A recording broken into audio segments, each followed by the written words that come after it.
The disapproving high school principal would have to be Bill O'Reilly, moralising about permissive society one minute. The Woodstock generation thought it was cool to get stoned. And chortling about lady bumps the next. Their pitch is beach-friendly, if you know what I mean, and we believe they are patriots. When there's no tits to dribble over, Bill kills time by boasting about his ratings. Judging from our enormous ratings, I think we've been successful in doing that.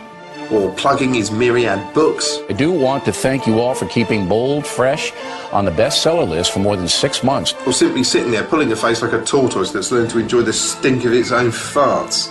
But his primary characteristic is anger. Bill gets wound up by virtually anything to the left of Mussolini, hectoring and yowling like a wolf that's got his nuts caught on a coat hanger. See, I'm more angry about it than you are. So what about George Bush? What about George Bush? He had nothing to do with it.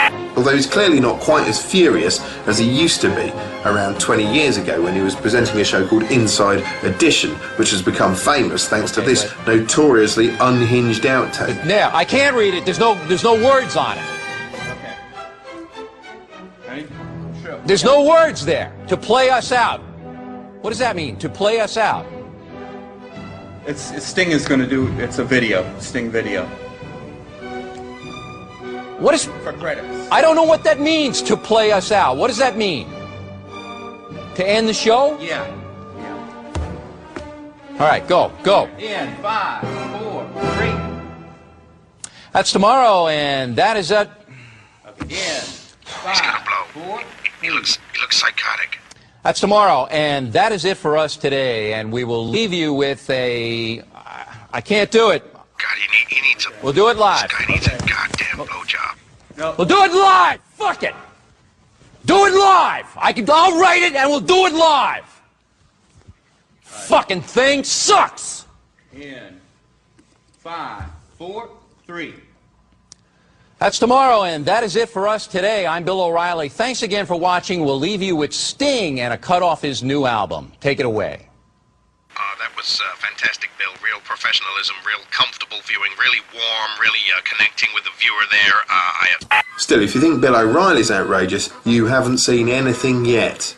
This is recent Fox signing Glenn Beck, who at first glance looks like a welcoming, happy kind of chap. He effectively presents his commentary show in the style of a wacky neighbour from a bad sitcom. Although, actually, rather than a sitcom, this is more like an out-and-out variety show, replete with zany chuckles. You think that ain't gonna happen? Anyway, so far you're probably thinking, okay, it's extremely right-wing, but it's fairly sane.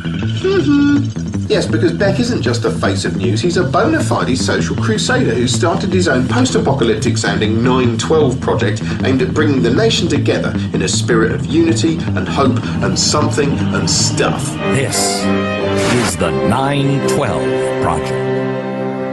Are you ready to be that person that you were that day after 9/11 on 9/12? I told you for weeks, you're not alone. Now, I don't know if you've seen the superb and prophetic movie Network, in which Peter Finch played a news anchor who loses his mind and becomes a ranting, raving, rating smash after sinister bosses leave him on air. I'm as mad as hell, and I'm not going to take this anymore! This is basically like that, but crazier, and starring Paul Giamatti in a blonde wig. The real power to change America's course still resides with you. You are the secret. You're the answer. I'm sorry. I just love my country, and I fear for it. You just go wait for these beeps right now.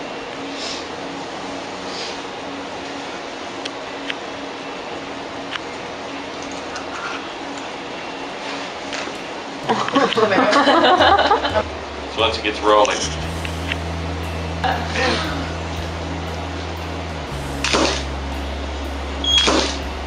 You can just look at me, that's good. Instant sadness.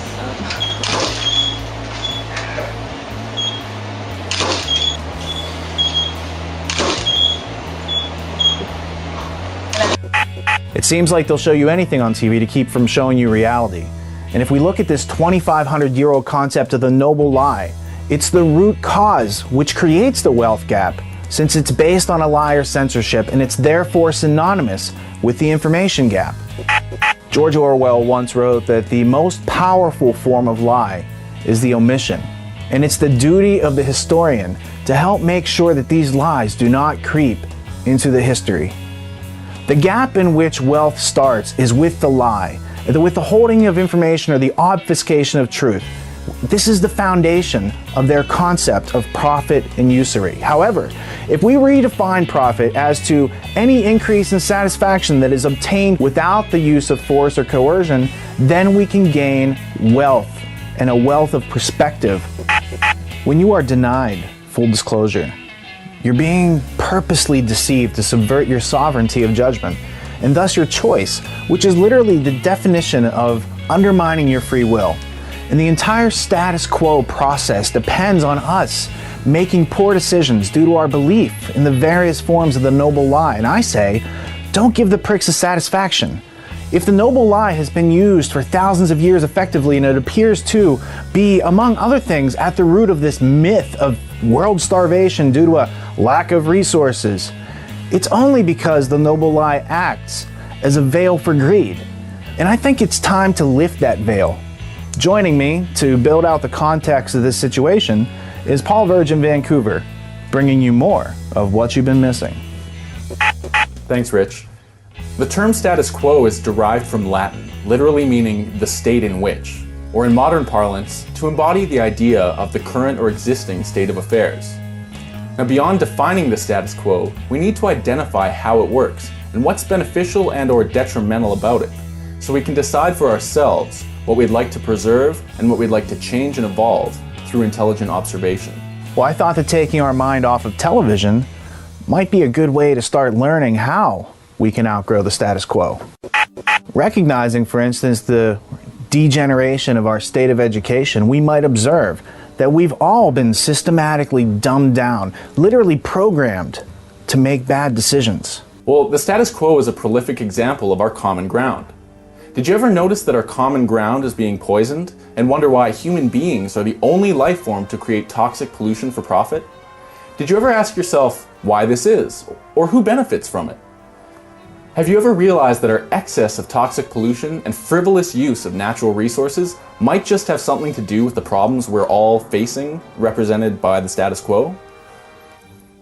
See, we're all human beings trying to survive. And this series is about tuning out our trivial differences and tuning in to our tremendous similarities.